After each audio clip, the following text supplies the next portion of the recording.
Hi, welcome to pathfinder vlog. Work pressure.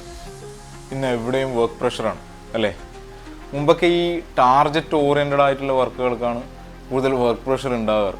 അതായത് നിശ്ചിത സമയത്തിനുള്ളിൽ ഇത്ര ടാർഗറ്റ് അച്ചീവ് ചെയ്യണം. ഈ സെയിൽസ്മാനൊക്കെ ഇല്ലേ, അങ്ങനത്തെ വർക്കുകൾക്കൊക്കെ. ഇപ്പം അങ്ങനെയല്ല. ഇപ്പം ലോകം മൊത്തം വർക്ക് പ്രഷറാണ്. എവിടെ എന്ത് വർക്കിലും, ഒരു ചെറിയ വർക്കായാലും ഒരു വലിയ വർക്കായാലും ഏത് പൊസിഷനിലായാലും നല്ല പ്രഷറുണ്ട്. ആൾക്കാർ അതുകൊണ്ട് ആത്മഹത്യ ചെയ്യുന്നു. ഡിപ്രഷൻ, ആങ്സൈറ്റി മുതലായ എല്ലാ പ്രശ്നങ്ങളും ഉണ്ട്. എന്തുകൊണ്ടാണിത് മനസ്സിലായിട്ടുണ്ടോ? ഒന്നാമത്തെ കാര്യം, നിങ്ങൾക്ക് എൻജോയ് ചെയ്ത് വർക്ക് ചെയ്യാൻ പറ്റുന്നില്ല എന്നുള്ളതാണ്. എൻജോയ് ചെയ്തൊരു വർക്ക് ചെയ്യണമെങ്കിൽ എന്ത് വേണം? ആ വർക്കിനോടൊരു കൂറ് വേണം, ഒരു ഇഷ്ടം വേണം, ഒരു പാഷനേറ്റഡ് ആയിട്ടുള്ള വർക്കായിരിക്കണം. ഈ ലോകത്ത് ഒരു 70% ആൾക്കാരും താൻ ആഗ്രഹിച്ച വർക്കല്ല ചെയ്യുന്നത്. കുടുംബത്തിൻ്റെ പ്രാരാബ്ദം കൊണ്ടും ജീവിക്കാൻ വേണ്ടിയിട്ടും ഒരു സാലറിക്ക് വേണ്ടി മാത്രമാണ് വർക്ക് ചെയ്യുന്നത്. ഈ സാലറിക്ക് വേണ്ടി മാത്രം വർക്ക് ചെയ്യുമ്പോൾ എന്താ പ്രശ്നം എന്നറിയും? നിങ്ങൾ ടൈം നോക്കി, വാച്ച് നോക്കി വർക്ക് ചെയ്യും. ലഞ്ച് ബ്രേക്കിന് 10 മിനിറ്റ് കൂടുതലെടുക്കും. എവിടെയൊക്കെ എക്സ്ക്യൂസസ് പറയാൻ പറ്റുമോ അവിടെയൊക്കെ എക്സ്ക്യൂസസ് പറയും. എപ്പോഴൊക്കെ ലീവ് എടുക്കാൻ പറ്റുമോ അപ്പോഴൊക്കെ ലീവ് എടുക്കും. അതെന്തുകൊണ്ടാണ്? ആ വർക്കിനോടുള്ള ആത്മാർത്ഥതയില്ല. ആ വർക്ക് നിങ്ങൾ ഏൽപ്പിച്ച ആൾക്കും അത് നഷ്ടമാണ്, നിങ്ങൾക്കും അത് നഷ്ടമാണ്. നിങ്ങൾ ഉയർന്നു വരുന്നില്ല, നിങ്ങളുടെ പ്രൊഡക്ടിവിറ്റി കൂടുന്നില്ല. നിങ്ങളൊരു വർക്ക് ചെയ്യുമ്പം ആ മാസത്തിൽ കിട്ടുന്ന സാലറി മാത്രം നോക്കരുത്. നിങ്ങൾ ഇമ്പ്രൂവ് ആവണം ആ വർക്കിനെ കൊണ്ട്. നിങ്ങളുടെ പേഴ്സണാലിറ്റി മാറണം, നിങ്ങളുടെ ക്യാരക്ടർ മാറണം, നിങ്ങളുടെ ലൈഫ് സ്റ്റൈൽ മാറണം, എല്ലാം മാറണം. അതൊന്നും ഉണ്ടാവില്ല. You are only expecting salary. ഇത് മാറണമെങ്കിൽ എന്ത് ചെയ്യണം? പാഷനേറ്റഡ് ആയിട്ടുള്ള വർക്ക് തിരഞ്ഞെടുക്കും. എന്താണ് പാഷനേറ്റഡ് ആയിട്ടുള്ള വർക്ക്? എല്ലാ വ്യക്തിക്കും ഒരു ജോലി ചെയ്യാൻ ഭയങ്കര ഇഷ്ടമായിരിക്കും. ചിലവർക്ക് അഭിനയം, ചിലവർക്ക് ഫോട്ടോഗ്രാഫി, ചിലവർക്ക് വര, ഡ്രോയിങ്സ് കാര്യങ്ങൾ, ചിലവർക്ക് യാത്ര ചെയ്തിട്ടുള്ള എന്തെങ്കിലും വർക്ക്, ചിലവർക്ക് ഓഫീസിൽ ഇരുന്നിട്ടുള്ള എന്തെങ്കിലും വർക്ക്, ചിലർ കണക്കിൽ ഭയങ്കര ബുദ്ധിമാന്മാരായിരിക്കും, ചിലവർ കസ്റ്റമർ റിലേഷൻഷിപ്പ് ഭയങ്കരമായിരിക്കും. നല്ലോണം കസ്റ്റമറോട് സംസാരിച്ച് ബാർഗെയിൻ ചെയ്ത് ഒരു സാധനം വിൽക്കാൻ കെൽപ്പുള്ളവരായിരിക്കും.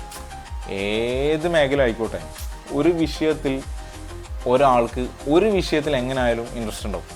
ആ ഇൻട്രസ്റ്റുള്ള മേഖല നിങ്ങളുടെ ജീവിത വരുമാന മാർഗമായി നിങ്ങൾ തിരഞ്ഞെടുത്തേ പറ്റൂ. ഇല്ലെങ്കിൽ എന്താ പ്രശ്നം എന്നറിയോ? ഈ പ്രശ്നങ്ങളൊക്കെ വരും. വർക്ക് പ്രഷർ, ടെൻഷൻ, മുടി കൊഴിച്ചൽ, എവറിത്തിങ്.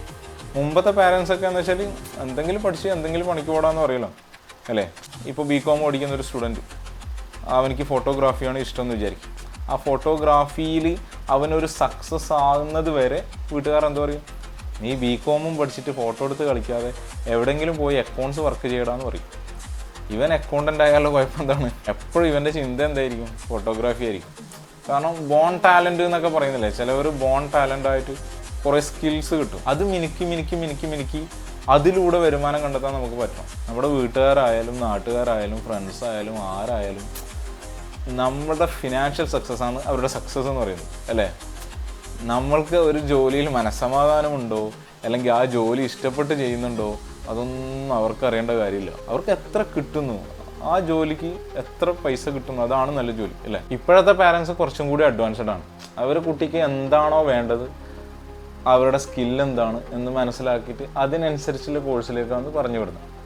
അപ്പോഴെന്താവും? കുട്ടി ഭാവിയിലും അതിൻ്റെ സക്സസ് കാണിക്കും. സോ പാരൻസിന് നിങ്ങൾക്ക് ഗൈഡ് ചെയ്യാൻ മാത്രമേ പറ്റൂ. തീരുമാനം എടുക്കേണ്ടത് നിങ്ങളാണ്. എന്ത് വേണമെന്ന് തീരുമാനം എടുക്കുന്നത് പോലെ തന്നെ എന്ത് വേണ്ടാന്നും ഒരു മനുഷ്യന് തീരുമാനം എടുക്കാൻ പറ്റണം. എന്ത് വേണ്ടാന്ന് തീരുമാനം എടുക്കുമ്പോഴാണ് നമ്മുടെ ഗോളിനൊരു ക്ലാരിഫിക്കേഷൻ വരിക. നമ്മൾ ലക്ഷ്യങ്ങൾക്ക് എന്ത് ചെയ്യാം? ഒരു വിഷ്വലൈസേഷൻ വരിക. എന്താണ് നമ്മൾ ആവേണ്ടത്, അല്ലെങ്കിൽ എന്തിലൂടെയാണ് എനിക്ക് കൂടുതൽ പെർഫോം ചെയ്യാൻ പറ്റുക എന്നുള്ളത് നമുക്ക് മനസ്സിലാവുക. പിന്നെ ചില ആൾക്കാരുണ്ട്, വർക്കോളിക് ആയിട്ടുള്ള ആൾക്കാർ. എവിടെ കൊണ്ടിട്ടാലും എന്ത് വർക്കും ചെയ്യും.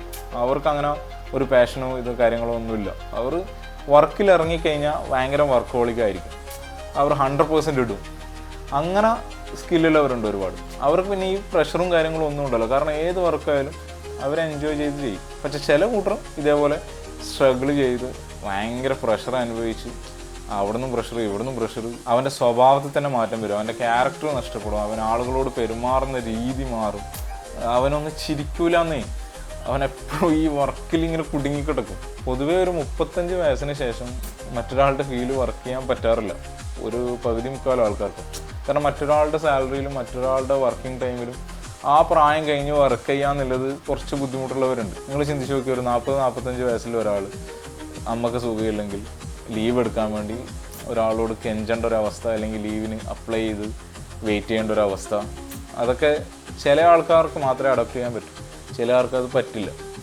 സോ നിങ്ങൾ തീരുമാനിക്കാം നിങ്ങൾക്ക് ഇഷ്ടമുള്ള വർക്ക് എന്താണ്, അല്ലെങ്കിൽ നിങ്ങൾക്ക് എൻജോയ് ചെയ്യാൻ പറ്റുന്ന വർക്ക് ഏതാണ്, അത് നിങ്ങൾ തീരുമാനിക്കാം. അതിൽ നിങ്ങൾ എന്ത് ചെയ്യുക, ആ വർക്ക് കണ്ടെത്തന്നെ ചെയ്യുക. ആ വർക്കിൽ മാത്രം നിങ്ങൾ കോൺസെൻട്രേറ്റ് ചെയ്യുക. വർക്ക് ചെയ്യുക എന്നുള്ളത് ഒരു ആക്ടിവിറ്റിയാണ് അല്ലേ? നമ്മൾ മരിക്കുന്നവർ ഒരു ആക്ടിവിറ്റി ചെയ്തുകൊണ്ടേ ഇരിക്കണം. നമ്മളെ ബാങ്ക് ബാലൻസ് എത്ര ഉണ്ടെങ്കിലും ഒന്നുമില്ലെങ്കിലും നമ്മൾ വർക്ക് ചെയ്യണം. നമ്മൾ ആ ആക്ടിവിറ്റി ചെയ്തുകൊണ്ടിരിക്കണം. ഇല്ലെങ്കിൽ നമ്മൾ ഫിസിക്കലി മെൻ്റലി എന്ത് ചെയ്യും, ഡൗൺ ആവും. അലസത എന്ന് പറയാൻ കഴിയില്ല, അതിന് രോഗിയാവും. മെൻ്റലി ഫിസിക്കലി നമ്മൾ രോഗിയാവും. സോ നമ്മൾ എന്തായാലും മരിക്കുന്നവർ എന്ത് ചെയ്യണം, ആക്ടിവിറ്റി ഇങ്ങനെ തുടർന്നുകൊണ്ടിരിക്കണം. ആ ആക്ടിവിറ്റി എന്ന് പറയാനാണ് എനിക്കിഷ്ടം, ജോലി എന്നല്ല. സോ അത് നിങ്ങൾ ഇഷ്ടപ്പെട്ട ഒരു സാധനം ചെയ്യുകയാണെങ്കിലും ലൈഫ് കളറായിരിക്കില്ലേ, അടിപൊളിയായിരിക്കും. കാരണം നിങ്ങൾ വാച്ച് നോക്കില്ലാന്നേ, നിങ്ങൾ ഊർജ്ജമായിരിക്കും, എപ്പോഴും ഊർജ്ജമായിരിക്കും. നിങ്ങൾ വേണമെങ്കിൽ 15-16 മണിക്കൂറും ടയേർഡില്ലാണ്ട് വർക്ക് ചെയ്യും. Because you are enjoying that work. So find your passionated work, be yourself. നിങ്ങൾക്ക് സക്സസ് ഉണ്ടാവും. നിങ്ങൾ മാക്സിമം ഇൻട്രസ്റ്റ് എടുക്കുന്ന അല്ലെങ്കിൽ താല്പര്യമുള്ള വർക്ക് ചെയ്യാൻ നോക്കുക. അപ്പോൾ തന്നെ നിങ്ങളുടെ വർക്ക് പ്രഷർ എന്ന് പറഞ്ഞ സാധനം പിന്നെ ഉണ്ടാവില്ല. Anyway, thanks for watching.